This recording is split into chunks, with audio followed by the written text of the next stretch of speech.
민주당 측의 흑색 선전이 선거일을 이틀 앞두고 극에 달하고 있습니다. 그렇지만 현명한 국민들께서는 진실을 알고 계십니다.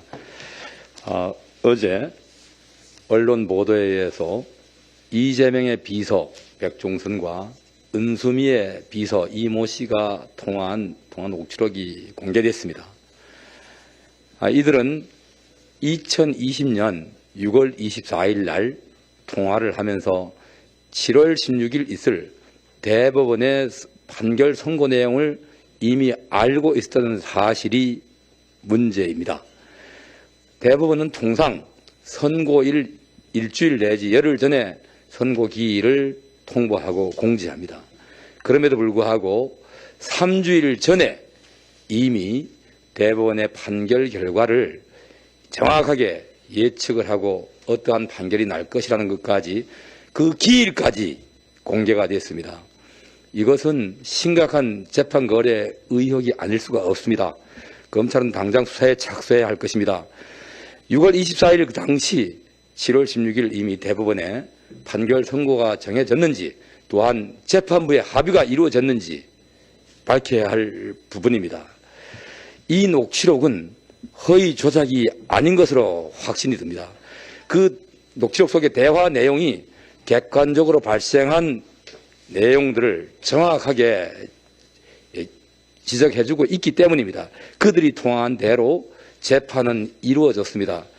또한 자신들의 재판뿐만 아니라 은수미 시장의 대법원 재판까지 자기들이 대법원의 작업을 다 했기에 도와주겠다라는 이런 제언까지 했습니다. 대한민국의 사법부를 이렇게 유린하고 농락을 해도 이 문재인 정권 하에 사법부는 아무런 문제 없듯이 넘어가고 있습니다. 이재명이기 때문에 가능한 일이라면은 이 나라는 대한민국 국민의 나라가 아니라 이재명과 그 일당들의 나라가 되는 것입니다. 결코 이런 시즌2 문재인 시즌2 이재명의 나라를 만들 수는 없습니다. 현명한 국민들께서 엄중한 심판을 해주시기 바랍니다. 반면 김만배라는 희대의 범죄꾼과 다음 신앙님이라고 하는 언론인이 대화하는 녹취록이라는 것이 공개가 됐습니다. 신학님은 58년생입니다. 김만배는 65년생입니다. 7살이나 차이 나는 두 사람의 대화 내용을 보면은 김만배가 신학님을 동생으로 취급하고 있습니다.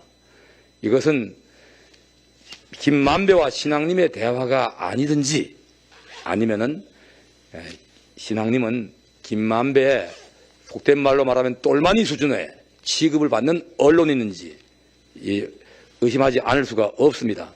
김만배의 하수인 신학님과 자신들의 이 범죄를 숨기기 위해서 유도해서 조작한 녹취록으로 대한민국의 대선판을 흔들려고 하는 이런 추악한 이 정치 공작은 중단되어야 합니다.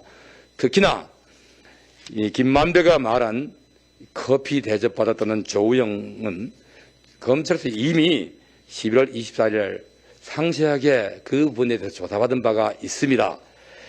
조우영은 세 차례 조사를 받으면서 우리 윤석열 후보와는 대면한 바도 없고 또한 더더군다나 이 커피를 대접받은 사실도 없다고 합니다. 세 차례 갔을 때 박모 검사가 마지막 수사 협조에 협조해준 대가인지 협조한 데 대한 이런 고마움으로 커피 한 잔을 다 줘서 마시고 왔다는 게 객관적 사실인데 이것을 왜곡해서 이런 상대 후보를 음해하는 이런 몰렴치한 짓거리에 대해서 우리 국민들께서 응징해 주시기를 부탁드립니다.